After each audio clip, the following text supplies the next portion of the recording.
Happy Saturday mga kamama bear o ang mga bata akong gitulon unsaon siya pagpanglimpyo mga kamama bear kay daghan kaayo ang lamo karon para malikayan ang dengue mga kamama bear o namong alaga na si Abloy gigutom na si Abloy kay wala malawgi ni Kuya Kibin o hinay-hinay na gituluan ako mga bata unsaon pagpanglimpyo ako silang gitabangan kay grabe kasagbot daghan kaayong mga tagas sa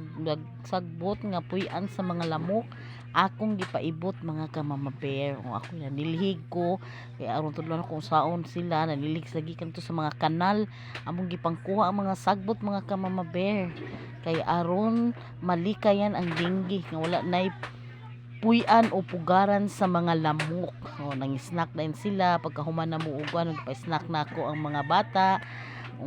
humana na sila snack o snack lang sila kay humana na sila silang trabaho mga kamama bear o karon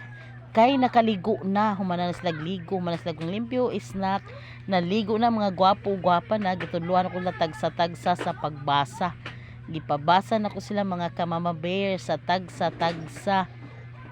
o kamao ba jud sila nga mubasa mga kamama bear una gitagsa na nako sila og pabasa una diha mga kamama bear kuan na siya si Trixie Ann kugihan kayo nga mga bata no tudloan ako sila sa pagbasa sa English aron sila magkamao mga kamama bear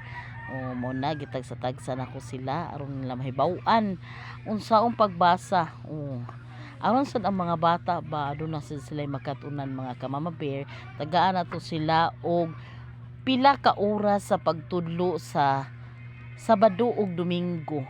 kana sad siya si Marjon na siya grade 2 student gitudloan sa nako siya unsaon sa pagbasa kana sad si Marjorie kinder student nagbasa sad siya kamao sad siya mobasa mga kamama bear og and the last kana siya si Kian Zay mga kamama bear a grade 1 student mga kamama bear gipabasa sad nako siya kamao na sad siyang mobasa mga kugihan the grade 3 student gipatungan ako sila og pabasa kay mao na gihatag silang teacher nga pabasahon sila kada adlaw mga kamama bear and yan ang ganap for today mga kamama bear and thank you for watching and please like, share and subscribe.